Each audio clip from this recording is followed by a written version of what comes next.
Qui finance la transition énergétique? L'Europe? La Wallonie? Chaque entreprise? Chaque particulier au travers du paiement des taxes et de factures énergétiques? L'avenir, c'est maintenant avec le gré de Liège. Jean-Luc Pleumers et ses invités tentent d'y voir plus clair.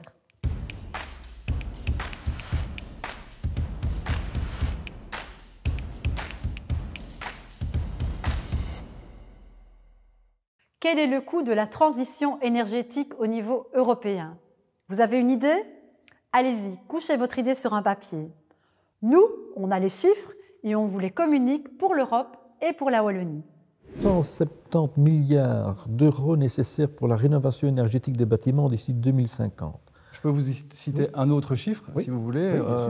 On estime, au niveau de l'échelle européenne, que le coût de la transition énergétique, c'est 11 200 milliards sur la période s'étalant de 2021 à 2030, soit effectivement 1100 milliards par an. Donc c'est évidemment non finançable par la communauté européenne seule, et ça veut dire que l'ensemble des acteurs de financement, les pouvoirs publics, les banques, les fonds d'investissement comme le nôtre, mais aussi les entreprises et les particuliers vont devoir participer à cette transition, mais sans perdre de vue que tous ces investissements vont avoir aussi un retour important sur notre économie, que ce soit en réduction de coûts de fonctionnement, que ce soit en termes de génération de bénéfices, en termes de création de valeur, mais aussi en termes de création d'emplois pour tous les acteurs.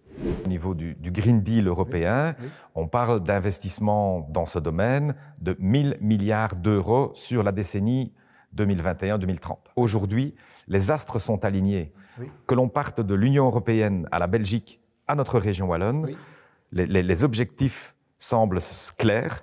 Tout le monde a les mêmes objectifs. On sent qu'il y a une cohérence qui se met en place. On sent qu'il y a des moyens financiers qui se libèrent. On sent que les technologies évoluent de plus en plus vite. Donc, je pense qu'on peut avoir une forme d'optimisme par rapport à cette transition environnementale et énergétique. Et ce qui est pour moi le plus important, c'est que cette transition environnementale soit, comme l'Union européenne le dit, une stratégie de croissance. On vous rappelle le montant, 11 200 milliards d'euros pour les 10 années à venir. Alors par rapport à ce chiffre, comment se positionne-t-on à la SRIW et chez RESA? Nous avons revu complètement notre positionnement stratégique il y a un peu plus d'un an, de manière à intervenir dans le financement des entreprises via des plateformes spécialisées dans des secteurs prioritaires pour la Wallonie. Et les infrastructures énergétiques est un des importants secteurs dans lesquels on veut intervenir. Et donc on a créé cette plateforme infrastructure énergétique qui vise à financer tout projet permettant d'accélérer la transition énergétique de manière à avoir un impact sur le climat et à réduire donc le réchauffement climatique. Alors on le fait via 3 axes, via les infrastructures classiques. Ça peut être de l'éolien terrestre, de l'éolien offshore, on a été très précurseurs en la matière, des panneaux photovoltaïques, des réseaux de chaleur ou encore des infrastructures hydroélectriques. Ça c'est pour le classique.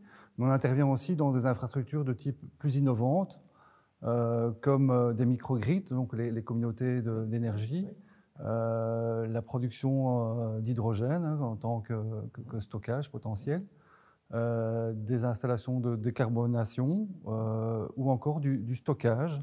Et donc on vient ici de finir le financement justement de la première installation belge de stockage qui verra le jour à Bastogne dans un an, qui va permettre de gérer la flexibilité sur le réseau électrique qui est nécessaire en raison, je veux dire, de l'aspect plus fluctuant de l'énergie renouvelable. Ça, c'est le deuxième axe de travail. Donc, le projet s'appelle Estorlux.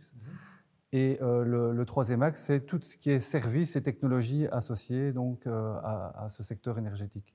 Alors, on intervient en prêts subordonnés ou en capital dans des montants très variés qui peuvent aller de 1 million à 50 millions d'euros. Et on vérifie toujours la qualité du management de l'entreprise et de sa gouvernance. C'est important pour nous. Et avec cette plateforme infrastructure énergétique, on espère vraiment être un moteur en Wallonie de la transition énergétique et pouvoir créer ainsi de nouveaux maillons.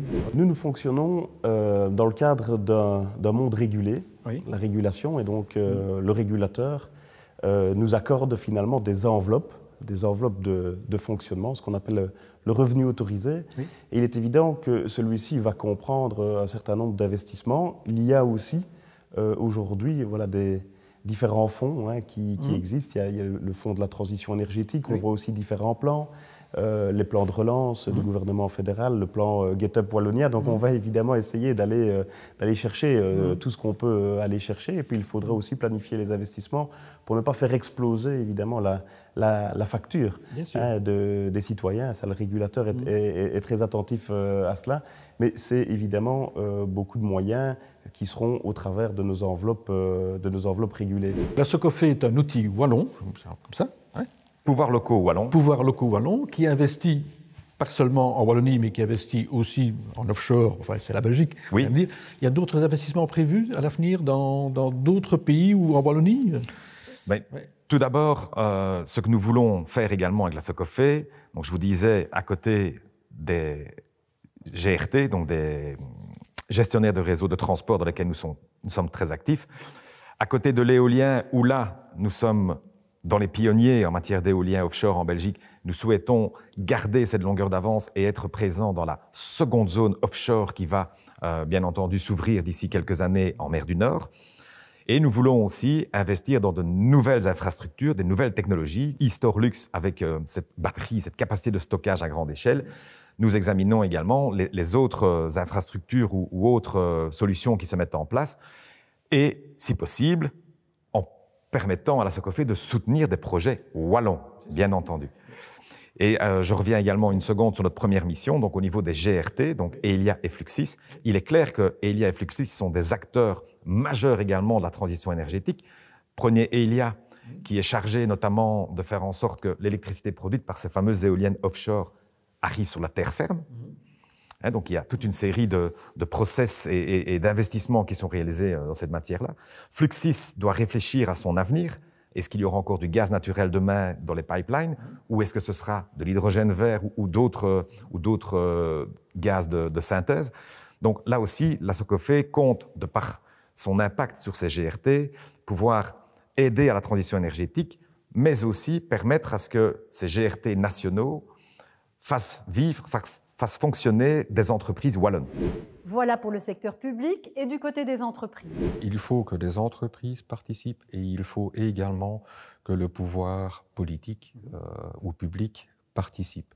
Et donc la région wallonne, les communautés européennes doivent être partie prise de ces projets, puisque ça doit aussi rencontrer leur objectif propre de réduction de carbone et de réduction de CO2, et que cela va permettre aux entreprises, notamment aux entreprises belges, de devenir beaucoup plus compétitifs face à leurs concurrents étrangers. Tout ça va demander des capitaux importants.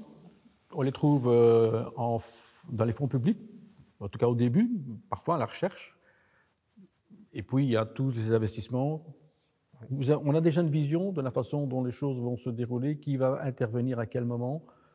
Je pense que dans un premier temps, à mon avis, j'espère pouvoir profiter en fait au niveau des sociétés et des centres de recherche et des utilisateurs, je veux dire, des fonds qui sont prévus dans les grands fonds de relance au niveau européen. Mais il est clair qu'en fait, il y aura des financements privés relativement importants. Et aujourd'hui, il suffit d'aller voir sur des sites comme le Hydrogen Council, par exemple, pour voir que tous les grands noms dans le domaine de l'énergie sont présents et donc investissent aujourd'hui massivement. On a à l'heure actuelle quand même pas mal de projets où maintenant des gros groupes privés viennent et proposent des solutions pour des marchés publics et ils vont se payer sur les améliorations et sur les gains énergétiques qu'ils vont réaliser. Enfin, pour être complet, un coup d'œil peut être jeté du côté des initiatives citoyennes. Un exemple, Time for the Planet. En fait, cette structure, elle a été initiée par 6 personnes, je dirais assez jeunes, ils ont autour de la trentaine, et leur idée, c'est de travailler à grande échelle. Donc ils se sont dit, le problème du CO2 vient essentiellement de l'économie, donc travaillons sur ce terrain-là. Et donc ils ont décidé de faire une holding qui va investir dans les entreprises qui travailleront dans la décarbonation, et ils se sont dit, pour avoir un gros impact, il faut un capital suffisant. Et donc, ils ont visé 1 milliard. Normalement, ce fonds-là doit analyser des dossiers, doit comprendre des dossiers. Vous avez dit qu'il y avait un jury, doit comprendre des dossiers et sélectionner des dossiers en fonction d'une non-rentabilité financière, mais d'une rentabilité écologique. Je me trompe? C'est ça. C'est tout à fait ça. Donc, c'est un fonds qui est ouvert à tout le monde. Oui. Il ne sélectionne pas les gens qui peuvent investir dans le fonds. Par contre, moi, ce qui m'a intéressé dans cette idée vraiment gigantesque, c'est l'effet de levier. Parce que comme ils comptent mettre sur le marché et offrir les résultats de leur recherche, ben, il y aura des petits qui vont se faire. Et donc, ça veut dire que si on met par exemple 1 000 € dans ce fonds-là, eh bien, ces 1 000 € vont servir à la recherche, mais vont servir d'inspiration peut-être pour 5 autres sociétés. La transition énergétique nous concerne donc tous et toutes. C'est une question climatique. Mais cela concerne également la relance économique et la compétitivité de nos entreprises. Je suis de ceux qui pensent que les deux vont de pair. Bon, pour prendre une expression un peu à la mode, c'est dans un cercle vertueux. Et donc un outil comme la SRIW, où il y a des business units, et je prends une business unit qui n'a rien à voir, celle du secteur de la santé, est-ce que les investissements de la SRIW, il y aura à un moment donné un critère aussi, en disant on ajoute aux critères économiques sur la santé, le savoir-faire, évidemment, les biotech, etc., on ajoutera un regard sur la problématique énergétique de ces futures sociétés? Alors c'est une excellente question et je vais vous répondre par oui, parce que dans cette réflexion stratégique que l'on s'est posée il y a 1 an, on a maintenant intégré effectivement 3 axes dans l'analyse de dossiers. La transition énergétique dont on vient de parler, mais aussi la manière dont les entreprises appréhendent la transformation numérique et s'inscrivent dans l'économie circulaire. Donc ces 3 axes sont analysés lors de l'étude des dossiers d'investissement des entreprises qui nous sollicitent. Si je viens vous déposer un business plan chez vous, et si je n'ai pas intégré ces données-là, j'ai des difficultés. Il y aura probablement plus de difficultés, effectivement. Ça va demander des moyens financiers colossaux. On va aller chercher où ces moyens? Alors, je pense qu'il n'est pas nécessairement question de moyens. Bien sûr, on demande actuellement des moyens pour évoluer dans des nouvelles solutions telles que les communautés d'énergie renouvelable, telles qu'aujourd'hui tout ce qui est stockage et production de carburants alternatifs, d'énergie alternative, verte, durable, etc., notamment tous les projets dans le domaine de l'hydrogène, etc. Mais quelque part, oui, peut-être qu'à un moment donné, on aura besoin d'argent pour, quelque part, arriver à atteindre ces objectifs. Mais globalement, aujourd'hui, on voit quand même les résultats de ce qu'on appelle ces accords de branche. On le voit, et sans nécessairement qu'il y ait eu beaucoup d'aide. Et ça, c'est quand même un point important. Donc, il y a vraiment un effort, et qui est quand même, en grande partie, fait sur fonds propres. On voit des tas d'entreprises qui, aujourd'hui, à chaque fois qu'elles renouvellent une ligne de production ou autre, investissent, je dirais, des millions en plus par rapport à ce qu'elles pourraient investir pour, justement, être de plus en plus innovantes à ce niveau-là et de plus en plus en phase, je dirais, avec ces problématiques climatiques et environnementales. Rendez-vous sur la page YouTube du Grille-Liège pour découvrir ou revoir nos épisodes. On parlera bientôt d'un élément essentiel, l'emploi et la formation.